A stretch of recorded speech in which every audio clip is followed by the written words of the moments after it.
Imam Malik ada seorang anak murid namanya Abdul Rahman bin Qasim. Abdul Rahman bin Qasim menuntut ilmu. Dia kata apa? Aku mengabdikan diri aku untuk menuntut ilmu dengan Imam Malik selama 20 tahun. Tetapi 18 tahun dihabiskan untuk belajar adab sahaja. Nak cakap apa? Bak kata orang, kalau mencari pokok berbuah, pucuk elobek dahan berdaun. Kalau nak jadi insan bertuah, duduknya beradab, tagaknya bersantun. Adab. Tengok nanti kan, keluar kan, berebut-rebut keluar, bagi orang tua keluar dulu. Lambat ustaz. Salah apa? Itu salahnya. Itulah maksud adab. Kalau dia lambat, kita tolong dia, tarik. Kan? Macam tu cara dia. Jaga adab. Dengan orang tua jalan menunduk. Kalau sebelum kahwin, kita nak cari menantu ni memang betul kena cari yang beradab. Tapi sebelum kahwin, hati-hati, kadang-kadang nak beli jiwa je. Memanglah sebelum kahwin semua elok, kan? Makcik saya, bila tengok muka makcik, teringat kat mak saya. Kemain lagi. Bila nak jadi imam berebut-rebut, tak apa lain, tak lah. Setengah jam tak semayang lagi, kita tolak imam. Sebab adab tu.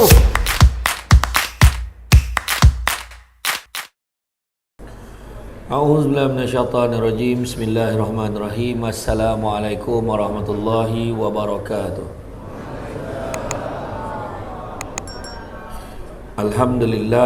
Alhamdulillahillazi arsala rasulahu bil huda wa dinil haqq liyuzhirahu ala dini kullihi walau karihal kafirun walau karihal musyrikun walau karihal muslimun.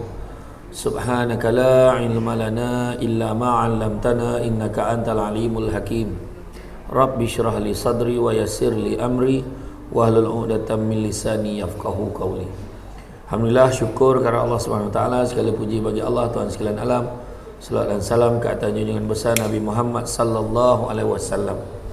Terima kasih banyak diucapkan kepada tuan pengurusi acara, bahagia tuan pengurusi masjid, tuan imam, barisan jawatankuasa hulu balang, penggerak aktiviti masjid, pemimpin tempatan di semua peringkat yang berkesempatan hadir, termasuk ketua kaum. Terima kasih banyak seluruhnya tuan-tuan dan puan-puan yang dirahmati Allah sekalian. Alhamdulillah, tuan-tuan dan puan-puan dirahmati Allah sekalian, hari ini kita berada di dalam suasana yang cukup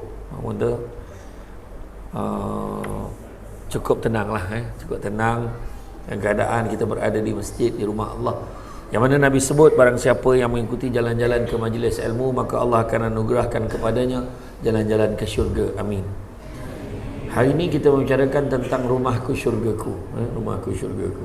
Syurga ni hebat ni, syurga ni yang mana kita nakkan jadikan rumah kita ni seolah-olah syurga, walaupun kita tak pernah tengok syurga. Tapi kita tahu syurga ni adalah satu keadaan tenang, damai, tenteram. Itu sebabnya dalam rumah tangga dikaitkan sebagai rumah tangga yang sakinah, mawaddah warahmah. Sakinah kan, tenang, mawaddah warahmah, yang mana dirasakan kasih sayang dan belas kasihan antara satu dengan yang lain. Tak ada siapa yang kahwin yang sibuk nak bergaduh, tak ada. Kalau boleh kahwin ni aku nak gaduh hari-hari, tak ada. Kan kebanyakannya nak mendapatkan kebahagiaan. Ada orang berkahwin sampai 20 tahun tak bahagia. Ada orang kahwin sampai banyak kali pun tak bahagia. Ada juga. Tapi apa yang nak saya maksudkan kat sini, kadang-kadang kegagalan kita meletakkan asas kebahagiaan itu menyebabkan kadang-kadang kita tak jumpa titik bahagia itu. Kadang-kadang kita letakkan bahagia tu, duit banyak bahagia. Sebenarnya ada orang, ramai orang yang duit banyak tapi tak bahagia. Hati tak tenang, hati tak tenteram. Malahan ramai orang yang hidup susah tetapi hatinya bahagia. Ada. Kan? Banyak kita boleh jumpa. Ada orang walaupun dia berpangkat tinggi, berjawatan tinggi, dia rasa itu adalah merupakan kebahagiaan. Akhirnya bila pegang jawatan, kita tengok macam Presiden Sri Lanka sampai kena halau, lari dia sampai ke Singapura. Yang nak tunjukkan ada jawatan tinggi pun belum tentu bahagia. Jadi apakah titik kebahagiaan sebenarnya? Kalau tanya pada kita, apakah bahagia? Bahagia letaknya di mana? Maka pandailah yang menjawab, bahagia letak dekat hati lah ustaz, katakan. Tapi masalahnya kadang-kadang mata kita ni, Mata kita ni sibuk melihat kebahagiaan tu dalam sudut lain daripada hati naik ke mata. Mata sibuk tengok apa yang orang ada sampai terlupa apa yang kita ada. Dalam mencapai kebahagiaan hidup kita ni, 3 perkara tak boleh elak. Pertama, kalau nak bahagia, pertamanya sistem kehidupan mestilah berlandaskan syariat Islam. Tak ada cara lain. Pilihlah cara lain, maka kita takkan bahagia. Kedua, tidak ada seorang pun yang mengenali pasangannya, melainkan prosesnya itu adalah proses berterusan selepas kahwin. Sebelum kahwin jangan percaya, semua elok, semua baik, kentut pun wangi. Tapi bila dah kahwin, barulah dia mulalah dia luka dilukai Shima. Mulalah dia kan resah gelisah kan. Mulalah dia bisik-bisik gelora. Jad dan Arumi. Tapi malam ni dah tahu dah kan, Melo milik Firdaus ataupun tidak. Dia macam tu lah kan. Katanya lah kan. Orang kata, jadi makna kata tak ada orang kenal. Tu sebabnya kalau orang dah kahwin 20 tahun, 30 tahun, dia masih lagi sebut, aku tak faham betul lah perangai suami aku tu. Kan? Yang suami pun cakap, aku pelik dengan perempuan ni, dia nak apa pun aku tak tahu. Sampai kesudah dia tak faham. Kan? Dan begitu juga yang ketiga, kita kena faham basicnya adalah tidak ada pasangan yang suka dirinya dibanding-bandingkan dengan orang yang lain. Maka apakah maksud keluarga sakinah? Dalam bahasa Arab kata sakinah, di dalamnya terkandung erti tenang, hormat, aman, saling melindungi, penuh kasih sayang, mantap dan memperoleh pembelaan. Manakala kalau kita tengok pada perkataan mawaddah warahmah, kalau kita tengok surah Ar-Rum ayat yang ke-21 disebut ketiga-tiganya sakinah, mawaddah, warahmah, semua disebut. Sakinah kita tahu ketenangan, mawaddah pula kasih sayang, warahmah maknanya perasaan belas kasihan antara satu dengan yang lain. Suami tak sanggup tengok isterinya mendung mukanya di rumah, maka diberikan duit belanja, elok mood dia gitu. Orang perempuan tak sanggup tengok suami yang penat cari rezeki, maka dimasakkanlah sedap-sedap untuk suami. Tu yang maksudnya saling belas kasihan. Belas kasihan ni bukan kata belas macam kita tolong orang susah aja. Tapi belas ni adalah kita kasihankan. Kasihan anak aku ni belajar sampai tengah malam, kita pun bancuh lah air kopi untuk dia ke, air Milo untuk dia ke, tak kisahlah kan. Jadi makna tu salah satu tanda. Litaskunu ilaiha bermaksud Allah telah menciptakan jodoh bagi manusia agar merasa tenteram antara satu dengan yang lain. Dulu semua nak tu kan, Nabi dah ajar kita kalau nak cari jodoh ni macam mana. Yang pertama tengok apa? Li jamaliha, tengok kecantikan dia. Sebab nak menghadap dia bukan sehari dua. Kan? Kena carilah muka yang elok-elok. Kan? Yang pertama wajah dia tengok, kecantikan dia. Supaya tengok tu tak bosan. Supaya tengok tu bersemangat aja tengok. Tapi janganlah salah faham. Habis masalahnya macam mana ustaz? Kan Nilofa dah diambil orang. Mira Filzah dah bersuami, dah beranak dah. Apa yang tinggal untuk kami? Jangan risau. Allah Maha Kaya. Allah bagi mata kita tak sama. Mata kita tak sama. Kalau semua orang pandang perempuan yang sama lawa, susah kita. Kan? Cuba duduk dekat bandar kucing tu, duduk je tepi jalan tu tengok, yang berjalan berdua tu tengok, kesian betul, suaminya handsome, isterinya tak boleh belah muka. Contohlah budak sekarang je kan, tengok ya Allah isterinya lawa tu, suaminya muka pecah tu. Contoh, sebab apa? Sebab mata kita tak sama. Tuhan bagi mata, mungkin tak cantik pada orang tapi cantik pada kita. Tak cantik pada kita, cantik pada orang. Kadang-kadang mukanya hitam berkilat tapi cantik sangat dekat isteri dia tu. Kan? Walaupun jangan main-main. Putih-putih kapur dapat beli RM1.20. Hitam-hitam dodol mahal harganya.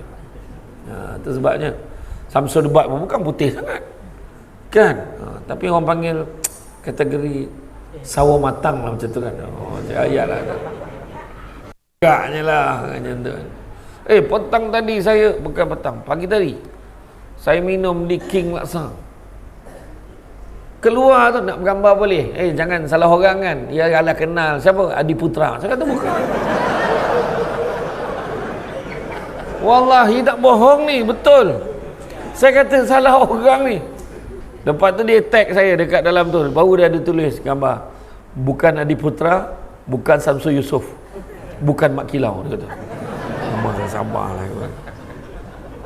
Boleh dia panggil Adi Putra, confident pula tu. Aduh.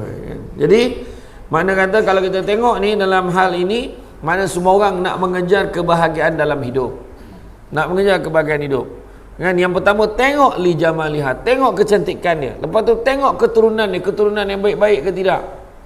Bagus dia, ayahnya imam, maknya orang kuat masjid, abang dia ustaz, adik dia hafiz semua. Ya ke? Hebat betul keturunan. Tengok ni keturunan apa? Ni Jawa, Minang, Mandeliang, Banjar kan, keturunan Buluh Betung, tak kisah. Tapi nak tengok ni dari segi agama, keturunan dia, keturunan yang baik-baik, salah silah dia. Yang ketiga, tengok apa? Tengok pula dari segi harta kekayaan dia.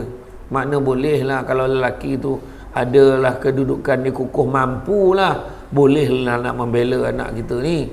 Contoh. Dan yang keempatnya, agama. Kalau tak ada semua, setidak-tidaknya Nabi pesan, biarlah ada agama. Kalau paling tidak pun biarlah ada agama. Sebab pertama, muka tak lawa boleh adjust. Tepek, pakai makan ubat sikit, tiba dah kembang macam tu. Okey, muka boleh adjust. Keturunan yang tak baik, tapi mungkin dengan tingkat ketaatan pada Allah dan Rasul, maka daripada situ boleh mula membentuk generasi yang baik-baik. Ketiga, hartanya tak ada, orang susah, mungkin berkat ketaatan pada Allah dan Rasul, Allah murahkan rezeki. Ramai orang bila kahwin, rezeki tiba-tiba ada. Dulu nak beli suar dalam sendiri pun tak lepas. Bila dah kahwin boleh beli TV, mesin basuh, tiba-tiba dah ada rumah, walaupun sewa, tapi bolehlah untuk berteduh, untuk mula, untuk menjadi tapak asas untuk mencari rezeki. Tiba-tiba lepas 5-6 tahun dah beli rumah sendiri. Kat situlah datangnya rezeki yang Allah berikan kepada kita. Paling tidak kejarlah agama. Teringat kisah macam mana Mubarak. Bagaimana seorang tuan ni, nama dia Usam, dia kata, aku nak cari jodoh untuk anak aku. Apa pandangan kau wahai Mubarak? Mubarak kata, kalau kau nak cari, jangan hanya cantik semata-mata. Semata-mata yang kena faham. Jangan cantik semata-mata, sebab itu perangai orang Nasrani. Orang Kristian ni dia gemar cari yang cantik je. Yang kedua, jangan hanya disebabkan keturunan sahaja. Mesti keturunan sama macam kita juga. Itu perangai orang Yahudi. Dan janganlah kerana harta bendanya semata-mata, kerana itu tanda orang gila dunia. Habis macam mana? Carilah orang yang beriman dan bertakwa kepada Allah. Puas dia mencarinya. Tuan dia mencari, tak jumpa. Mubarak, engkau ajalah kahwin dengan anak aku. Mubarak ni adalah seorang hamba kepada Tuan bin Nuh. Mubarak ni dia punya hitam ni, berkilat betul lah. Tapi rezeki dia, sebab iman dan takwa tu dia kahwin dengan anak tuan. Bayangkan punya baiknya Mubarak ni. Pernah satu ketika Tuan bin Nuh kata, wahai Mubarak, aku nak outstation ni, aku nak keluar berdagang. Selama 3 bulan aku tak balik, kau tolong jaga ladang buah ni, kebun buah ni kau tolong jaga. Baik tuan, saya akan. Bulan Husam bin Nuh balik, dia kata, wahai Mubarak, kau tolong petik sekarang 3 biji buah, kau cari buah yang paling manis bagi aku nak rasa.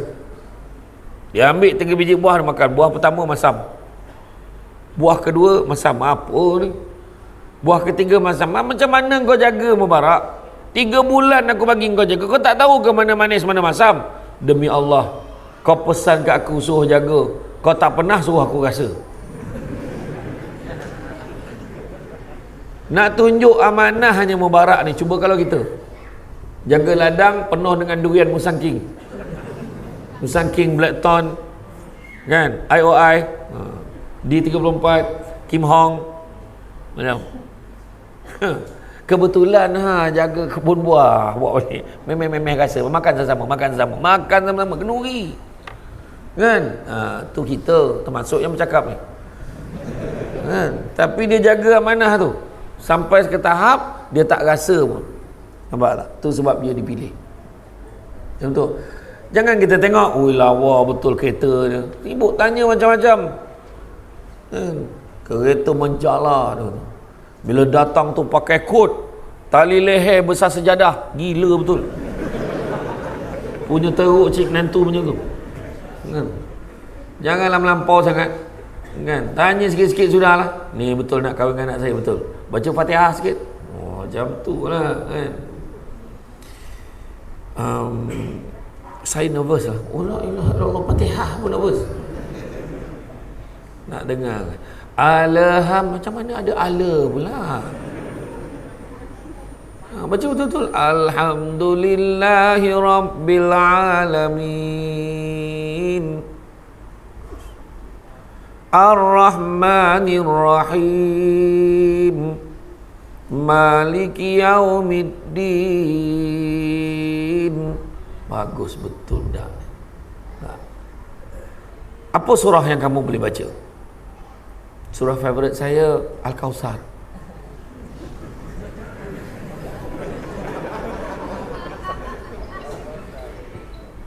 Tapi ada orang dia kena test tu, kadang dia tanya surah-surah tu, takut dia. Takut dia. Nama engkau siapa? Dia kata.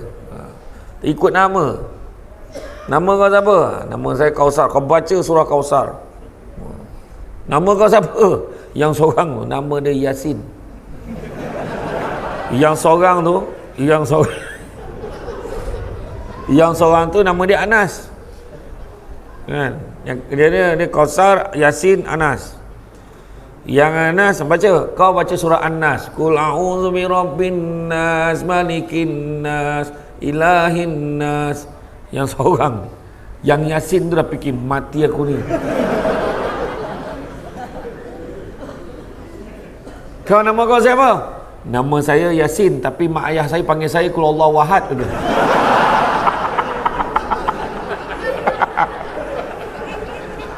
Orang punya tergelak pak berdua tu. Aduh, takut kau ya, dia kata. Aduh, hai.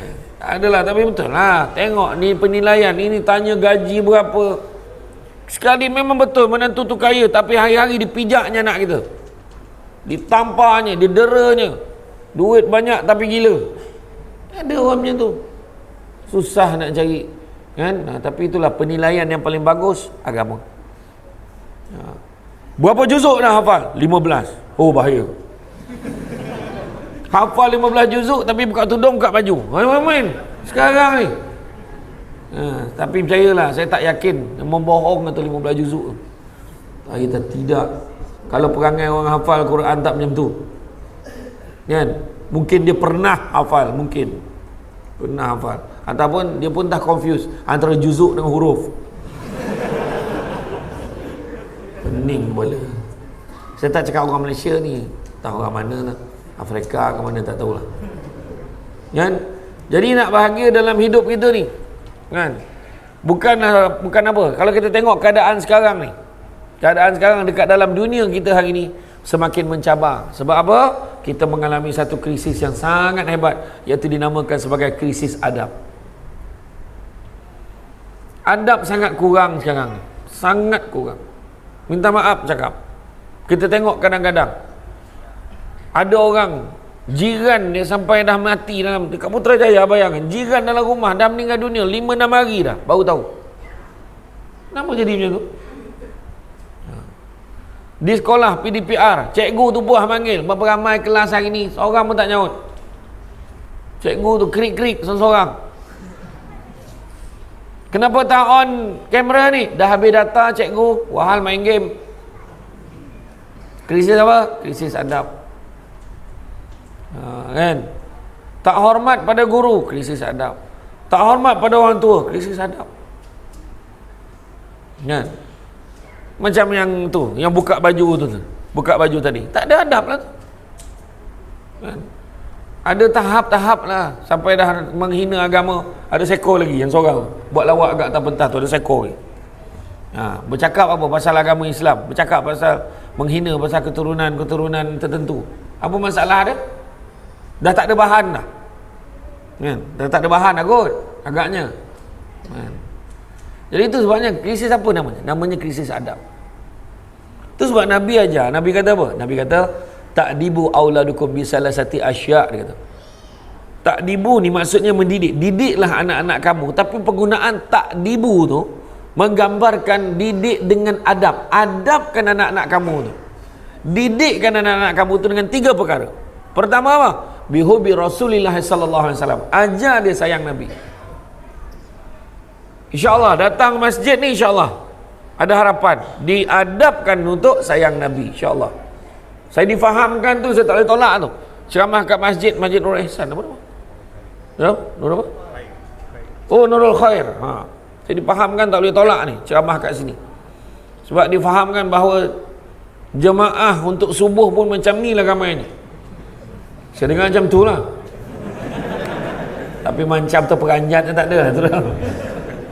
Ini taman syurga ni, nampak tu pak pokok menghijau, nampak. Saya tadi macam iya kau ada pokok tu. Kreatif lah kan.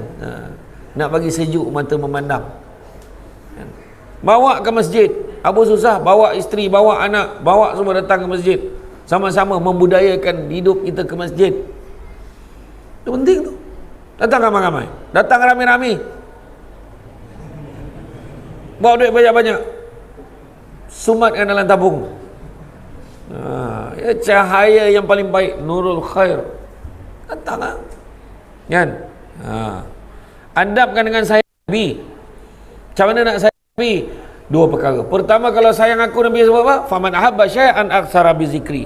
Barang siapa suka sesuatu akan selalu menyebut-nyebut. Ajar family kita selalu sebut nama Nabi. Kan? Betul lah, kalau sayang sesuatu memanglah akan sebut-sebut. Betul tak? Macam penyanyi tu, Isabella adalah, sayang dekat Isabella. Fiona, Mira, Edora, Zalika, Amalina, sayang betul dekat budak India tu, sayang betul budak Melayu. Kan? Suzana, Siti Haida, Jifridin. Mana suka betul. Kan? Samsul Debat tak ada. Lagu tu tak ada. Kau buat memang tak laku lagu tu. Tapi Nabi kita ada. Iaitu dengan cara selawat banyak-banyak. Nabi sebut, inna aulan nasi bi yaumal qiyamah aksarhum alayya salatan. Orang yang paling baik di sisiku pada hari kiamat kelak adalah orang yang banyak berselawat kepada aku. Betul.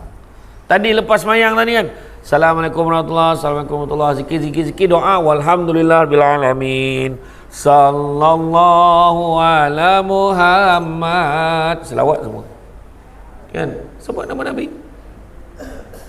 Ketika zaman sahabat, ada seorang lelaki, dia bermimpi bertemu dengan Rasulullah SAW. Dia nampak Nabi. Ya Rasulullah, Rasulullah memalingkan wajahnya. Kenapa ya Rasulullah, kau marah aku ke tak? Aku tak marah kau, tapi aku tak kenal kau siapa. Macam mana kau tak kenal aku? Bukankah menurut para ulama, para guru-guru semua menyatakan bahawa engkau lebih kenal umat kau lebih daripada kau kenal mak ayah kau sendiri? Memang betul, aku kenal umatku lebih daripada aku kenal mak ayah aku sendiri. Tapi aku tak kenal kau siapa, kerana sepanjang hayat kau tak pernah sekali pun kau berselawat kepada aku. Terjaga dia daripada tidur, menangis dia. Mulai saat itu dia mewajibkan diri dia berselawat kepada Nabi tak kurang 100 kali sehari. Kemudian beberapa minggu kemudian dia bertemu dengan Nabi. Nabi sebut, sesungguhnya kali ini aku sudah kenal akan engkau. Selawat banyak. Ajar anak kita ni selawat, daripada dia menyanyi lagu yang bukan. Kan? Ajar dia selawat. Dan begitu juga cara nak sayang Nabi adalah dengan cara menghidupkan. Buat apa Nabi suka, tinggalkan apa Nabi larang. Hidupkan sunnah Nabi. Tak dapat buat semua, jangan tinggal semua. Itu sebab Nabi sebut, faman ahya bisunnati faqad ahabbani, faman ahabbani kana ma'i fil jannah. Barang siapa yang hidupkan satu sunnahku, maka dia sayangkan aku, dan siapa sayangkan aku akan bersama-sama dengan aku di dalam syurga. Sambung Jadi mana kata kalau kita sayang Nabi, salah satunya lagi adalah kita buat apa Nabi suka, tinggalkan apa Nabi tak suka, dan kita hidupkan sunnah Nabi. Nabi sebut faman ahya bi sunnati faqad ahabbani, faman ahabbani kana ma'i fil jannah. Yang bermaksud barang siapa yang menghidupkan satu sunnah aku. Nampak tak Nabi sayangkan kita? Hidupkan satu je. Kalau at least satu. Kalau hidupkan satu sunnah aku, maka dia sayangkan aku. Dan siapa sayangkan aku akan bersama-sama dengan aku di dalam syurga. Maknanya Nabi ni bagi hint, bagi gambaran kat kita, bagi pembayang dekat kita. Kalau tak boleh buat semua, jangan tinggal semua. Hidupkan apa sunnah yang kita boleh buat senang-senang. Pakai wangi-wangian, itu pun sunnah Nabi. Kita pakai warna putih yang bersih, kan? Pun sunnah Nabi. Senyum, sunnah Nabi. Senyum Nabi manis, kan? Boleh menghilangkan gundah gulana orang. Sudah. Hidupkan sunnah Nabi. Makan buah tamar, sunnah Nabi. Begitu juga yang keduanya, yang disebut tadi, takdibu auladukum bi salasati asya'. Yang pertama bi qiraatil Quran. Apa pertamanya? Bihubi Rasulullah SAW. Yang kedua bihubi ahli, menyayangi ahli-ahli keluarga Nabi. Nak sayang macam mana? Kenal pun tidak, kan? Kena kenal lah, kena baca sirah. Dan yang ketiga bi qiraatil Quran, dengan membacakan ayat suci Al-Quran. Maknanya tu sebab kita suruh anak kita mengaji. Kadang-kadang ada terlampau biarkan anak sampai kesudah anak mengaji apa pun tak pandai, huruf pun tak kenal. Bukan cakap kita je lah, ada orang ni pencen pegawai, pangkat tinggi, pencen pengarah, pangkat tinggi di Putrajaya, grade tinggi, gaji pencen puluh ribu, pencen puluh ribu. Bila balik kampung, bila dah pencen, dia jumpa dengan imam, dia kata dia nak belajar solat, rupanya dia tak tahu solat. Mungkin ada yang cakap, dah tua-tua pun nak belajar. Tak, kita kena fikir, Allah bagi dia kesedaran untuk dia belajar. Silap-silap solat dia lebih baik daripada kita yang perasan elok ni. Tapi nak bagi tahu lah, nak bagi tahu ada orang macam tu. Semayang ikut-ikut sampai kesudah tak tahu, baca apa pun tak tahu. Kita pun kadang lah semayang berpuluh tahun dah. Rupa-rupanya dalam semayang jumpa barang hilang. Dalam semayang baru teringat, Allahu Akbar dalam hati. Samsul debat dah sampai ke belum? Jadi ke tidak Samsul debat datang? Kan? Contoh kan? Kadang-kadang dalam hati tu macam-macam fikir. Kenapa jadi macam tu? Sebab solat kita nak dibandingkan dengan benda-benda dunia, terlampau banyak lagi benda dunia yang kita buat daripada kita solat. Jadi mana kata krisis adab saya kata tadi, sebab apa? Sebab kita tengok akhlak Nabi adalah akhlak yang terbaik. Laqad kana lakum fi Rasulillahi uswatun hasanah. Suri teladan terbaik itu ada pada Nabi kita. Liman kana arjullaha wal yawmal akhir wa zakarullaha katsira. Siapa nakkan rahmat Allah, nakkan hari akhirat, maka ingatlah Allah banyak-banyak. Jadi akhlak Nabi ni yang terbaik. Kenapa kita nak ikut yang lain? Kenapa nak ikut lagi role model yang bukan-bukan? Itu sebab bila ada pihak luar menyusun ranking, kan, pemimpin yang paling berpengaruh dalam dunia, dia letakkan pemimpin yang terbaik dalam dunia, dia letak Nabi nombor 1, kemudian dia letakkanlah entah nama-nama yang pelik-pelik ni, George Bush pun semua ada dalam tu, Ronald Trump pun ada dalam tu, Ronald Reagan pun ada dalam tu. Pelik-pelik. Untuk makluman, kita tak boleh iktiraf senarai itu. Bukan apa? Yang nombor 2 sampai nombor 20 tu tak layak nak susun dengan Nabi. Itu kita kena faham. Dia saja yang propaganda dia nak cakap, oh rupanya dia ni dekat-dekat dengan Nabi. Oh bahaya cakap macam tu. Bahaya. Nabi tu yang terbaik. Jadi kalau kita tengok dari segi apa yang pada hari ni, dari segi adab, kita tengok anak-anak hari ni terlampau terdedah dengan media sosial. Dulu tak ada media sosial, dulu buka TV pun pukul 5 baru start. Kalau buka awal dapat tengok jam je, ataupun bunyi macam tu je, kan. Orang-orang lama lagi lah, ayah anda bonda ni buka pintu TV tak buka. Nak tukar channel berpulang keletak pusing, kan. Zaman saya tu dah moden sikit dah rasanya. Tekan dulu, oi canggih, TV tekan, pak menyala. Tekan 1 tersumbul 2, tekan 2 tersembal 3. Maknanya dia punya button tu daripada nombor 1 dia ada 1, 2, 3, 4, 5, 6, 7, 8, 9 kosong untuk video. 1, 2, 3, 4, 5, 6, 7, 8, 9 tu semua TV 1, TV 2, TV 1, TV 2 tu je. Mana ada banyak TV dulu, kan. Saya sempat lah, orang yang sebelum saya lagi lah, kalau baca berita tu, kalau TV sengit-sengit pun baca berita tu, sari berita penting pada hari, maka dia tegak balik gambar dia macam tu, kan. Salasiah Zakaria, Haji Singhalon, semua dulu kan, baca berita dulu. Nak tunjukkan dulu. Sekarang berjuta siaran, tak tahu nak tengok yang mana satu. Tahu tengok. Itulah pelik-pelik kan. Cabaran dia lain, tak sama. Sekarang dekat handphone boleh tengok semua TV. Itu yang dia tak tengok lagi dah, pengumuman nak puasa tu dia tak tengok lah, pengumuman nak raya pun tak tengok dah, confident ikut kalender kuda. Seminggu sebelum, bukan main marah, seminggu sebelum raya bukan main marah. Kenapa kita raya hari Selasa? Brunei, Indon semua raya hari Senin. Apa lain kan nak bulan yang dia tengok? Akhirnya raya jatuh hari Senin, marah juga. Marah juga. Kenapa raya hari Senin? Kalau kabut tak sempat prepare, kau tak nak dengar pengumuman, siapa suruh? Kan? Tu nak beritahu masyarakat kita. Nak main marah je, semua benda nak tegur. Contoh paling senang kan? Contoh kita masuk kat dalam Facebook, masuk dalam Instagram, letak gambar seorang pemimpin. Tak kira lah parti mana. Jangan tulis apa-apa, letak muka je, post. Zoom, tengok komen bawah. Semua kutuk keluar, kepala bapak semua keluar. Betul tak? Tak tahu apa ni marah sangat orang ni. Tong bantai. Kita pun komen. Cubalah gunakan bahasa yang baik. Sesungguhnya bahasa melambangkan bangsa. Kau pun sama, dah kita pula kena. Betul tak? Itu cerita dia. Apa masalah ni? Masalah adab.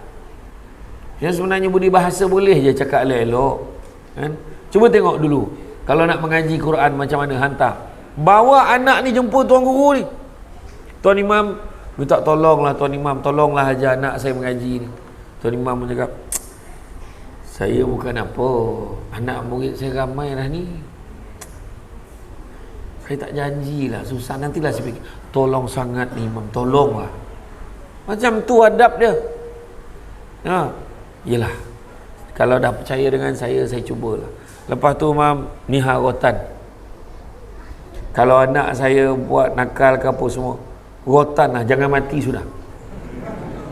Orang dulu hari ni rotan anak dengan peguam-peguam sampai sekolah. Lambat datang sekolah, kena beratur dekat luar, kena duduk dekat tar tu, panggil lawyer nak saman. Punya teruk perangai mak ayah hari ni. Tak apa ditelannya pun tak tahu. Iya, keadaan dah tak sama kan. Hari ni hantar anak mengaji macam mana? Ambil ni duit RM50, kau pergi mengaji kat ustaz tu. Jumpa pun tidak dengan ustaz tu. Pergilah nanti dia ambil, pandailah dia. Mesti dia nak, takkan dia tak nak duit. Hari ni. Dulu, Assalamualaikum, salam. Ya makcik. Mak ada? Ada. Makcik duduk saya panggil mak saya sekejap. Tutup TV. Mak, cepatlah mak. Cerita tengah sedap ni. Janganlah lama sangat. Ya, sekejap je. Bual. Dah habis cerita. Dulu mana ada rekod-rekod? Tak ada. Sekarang, Assalamualaikum, Waalaikumsalam. Ya makcik. Mak ada. Ikut belakang. Dah lah rumah teres tengah pula tu.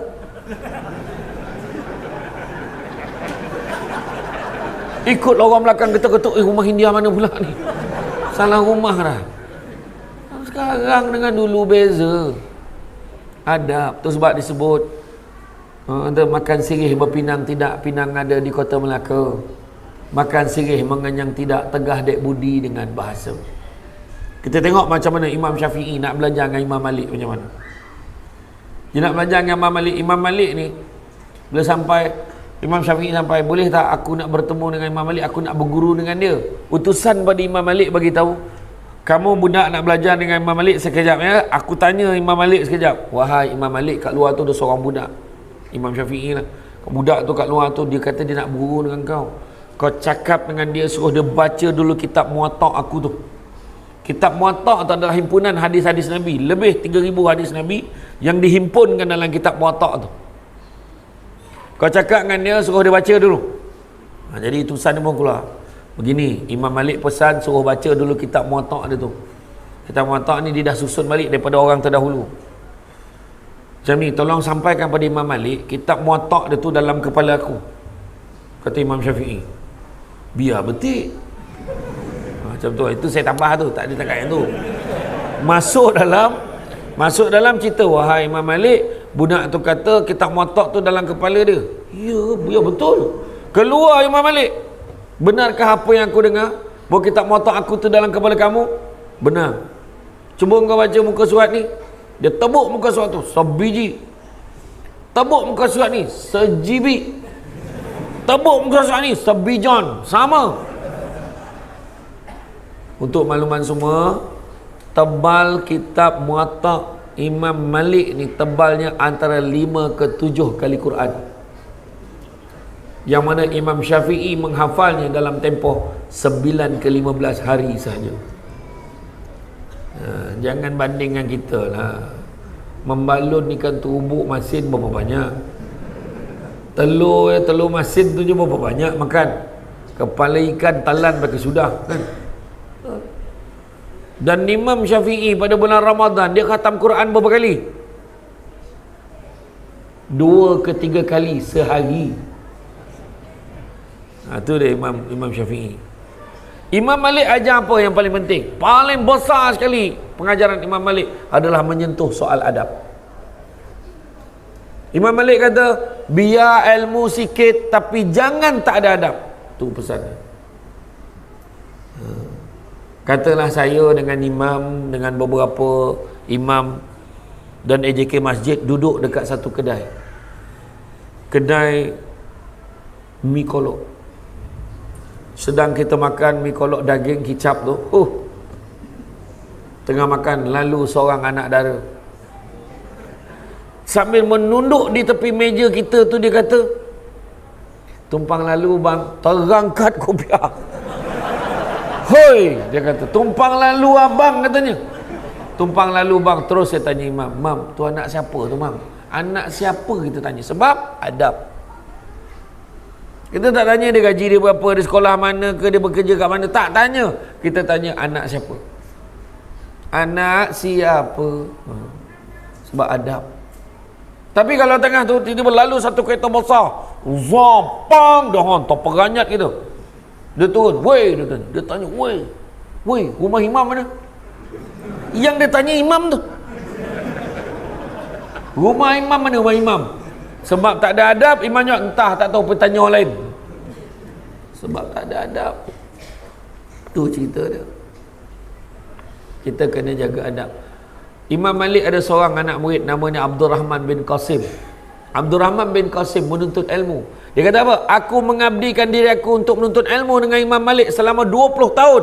Tetapi 18 tahun dihabiskan untuk belajar adab sahaja. Nak cakap apa? Adab.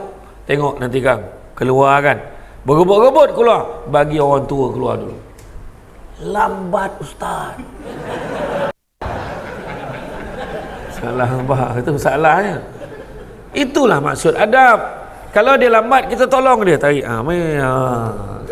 Macam tu cara dia. Bila nak jadi imam berebut-rebut, tak apa lain, taklah. Setengah jam tak semayang lagi ni, tolak imam. Sebab adab tu. Tu saya dah semayang, saya siap tadi tu. Jamak saya siap. Kan? Tapi betul. Bab adab ni penting. Bab kata orang, kalau mencari pokok berbuah, pucuk elobek dahan berdaun. Kalau nak jadi insan bertuah, duduknya beradab, tagaknya bersantun. Jaga adab. Dengan orang tua jalan menunduk. Kalau sebelum kahwin, kita nak cari menantu ni memang betul kena cari yang beradab. Tapi sebelum kahwin hati-hati, kadang-kadang nak beli jiwa je.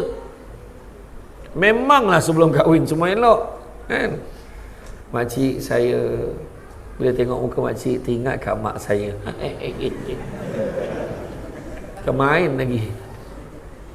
Lepas tu dia minum air tu, ya Allah sedap betul. Walaupun air kosong, sedap betul makcik. Nah, tu air basuh tangan tu habis minum ni. Bayangkan. Lepas tu makcik, Zuhur dah masuk belum? Allahu Akbar. Pukul 10 dah tadi. Teruk betul. Agak-agak lah kan. Ingat tak yang kisah apa? Kisah yang seorang lelaki tu, dia nak sangat nak cari dia. Ni lelaki ni perangai memang teruk. Jahat, kutu betul. Tapi dia kata, aku macam mana nak cari perempuan yang tudung labuh dia. Dia dah lama ada satu perempuan tu baik, jalan menunduk, muka lembut. Assalamualaikum. Waalaikumsalam. Perempuan tu takut. Saya nak jadikan awak isteri saya boleh? Astagfirullahaladzim. Budak baik kan? Saya tak tanya saya, kata. Tunjukkan saya mana rumah ayah awak. Dia pun, perempuan tu pun jalan, dia ikut belakang. Dia teringat ada satu ceramah tu. Ustaz tu dia teringat kisah Nabi Musa AS. Ketika itu berjalan dekat belakang anak dara tu, dia kata, sudah cukup, kamu berjalan di belakang, beritahu aku mana jalannya, sebab nak menjaga pandangannya. Dia pun cakap macam ni, sekejap siap, bagi saya jalan di depan, awak jalan di belakang, takut tergugat keimanan saya. Perempuan tu, ya Allah, apakah jodohku? Tentulah. Jalan. Sampailah. Dia sambil tu dia tanya, ayah awak kerja apa? Ayah saya pencen. Oh, pencen apa? Pencen pejabat agama. Pejabat agama? Ayah awak buat apalah sekarang? Imam. La ilaha illallah. Macam ni lah. Awak tunjuk, awak tunggu sini. Awak tunjuk mana rumah tu. Yang tu, akan awak tunggu sana. Saya kejap, nanti saya datang. Dia pergi beli jubah, beli serban, sebakul serban, dia datang. Dia takut. Dia lalu sampai dekat rumah. Assalamualaikum pakcik. Waalaikumsalam. Dia salam, cium tangan, berjilat ni. Kenapa teruk sangat engkau ni? Saya berhasrat nak jadikan anak pakcik sebagai isteri saya. Orang agama ni senangnya, kalau dah itu jodoh anak pakcik redha, pakcik terima. Dah pergi sujud syukur.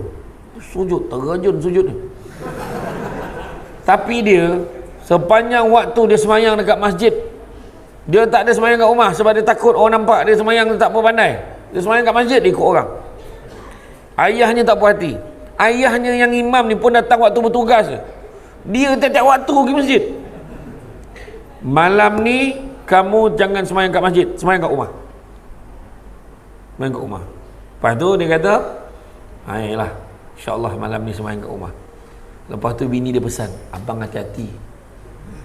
Ayah kalau semayang kat rumah mesti takut abang kena jadi imam. Pahal pula, dia imam, dia lah imam. Kenapa pula abang pula? Saya ingatkan aja, abang jangan main-main. Ayah tu lain sikit, takut dia nak test abang. Ya, tak adalah, dia imam besar kat kampung ni, takkan dia suruh abang. Saya ingatkan aja, kata. Malam tu waktu maghrib, Allahu Akbar, Allahu Akbar, bapak mentua dia san.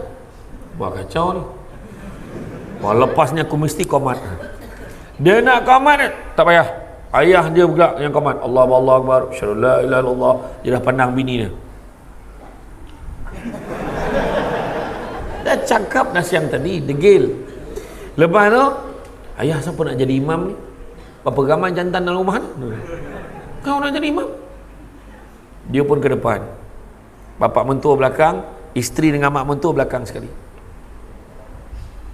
Allahu Akbar. Senyap sunyi. 10 minit tak berbunyi. Sudah bapak betul dah. Hei, apa salah ni? Nervous dia. Dah kau belakang. Duduk belakang. Biar ayah jadi imam. Tapi ayah dia kali ni dia nak test, tengok menantu dia boleh tolong dia tak. Allahu Akbar. Jadi sekarang ayah ni kat depan, menantu kat belakang, mak ni dengan isteri ni, mak mentua dengan isteri kat belakang sekali. Bismillahirrahmanirrahim. Alhamdulillahirabbil arrahmanirrahim. Malik. Dia suruh dia tolong. Malik. Yang menantu, malah kena ayah ni mali.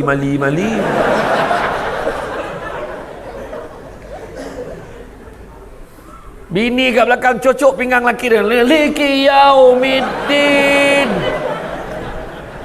Baru dapat. Oh, tahu dia. Maliki yaumiddin. Iyyaka na'budu wa iyyaka nasta'in. Ihdinas siratal mustaqim. Siratal ladzina an'amta 'alaihim ghairil maghdubi 'alaihim waladdallin. Amin. Dia nak test surah paling pendek sekali. Bismillahirrahmanirrahim. Inna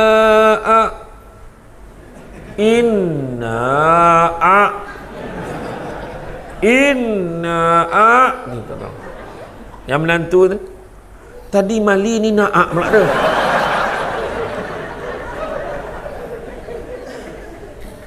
Aduh, hai. Lepas tu bini dia cocok. Zap, dia pusing. Abang tak tahu ayat ni. Mak mentua dia, inna lillahi wa inna ilaihi raji'un. Tak tahu? Kan? Betul tak?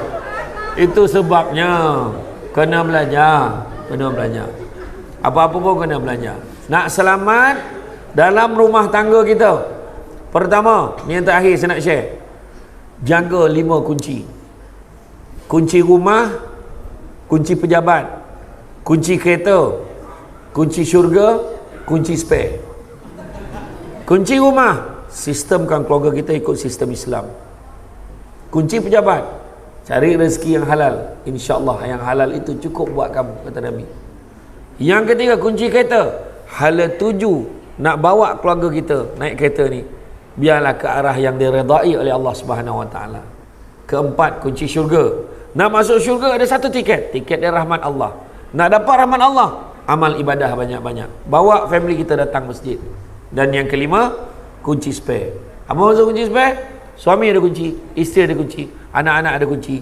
Mainkan peranan masing-masing, InsyaAllah akan berbahagia di dunia dan di akhirat.